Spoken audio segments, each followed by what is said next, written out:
Production in Germany looked iffy, orders data looks iffy, exports still look iffy. Certainly not out of the woods, right? Well, the data that came out of Germany for October for industrial production orders was indeed weak. So the start into Q4 was weak, which poses a downside to any optimistic forecast for Q4 growth, obviously. The trade data, I would argue, wasn't so bad. Imports growing strongly, that is a sign of strong domestic demand.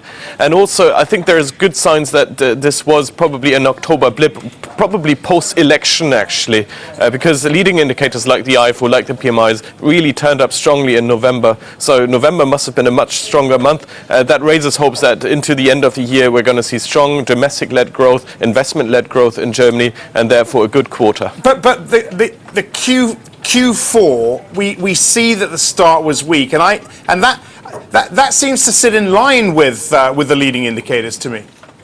Indeed, leading indicators did dip a little bit in October.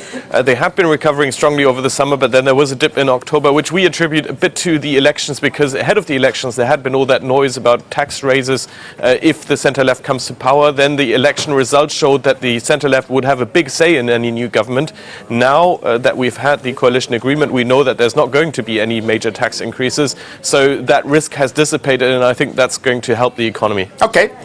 Putting that aside, let's talk about politics in Italy. It looks like this confidence vote's going to be won today. What about 2014? What about the risks or indeed the opportunities of a new election? What's your take?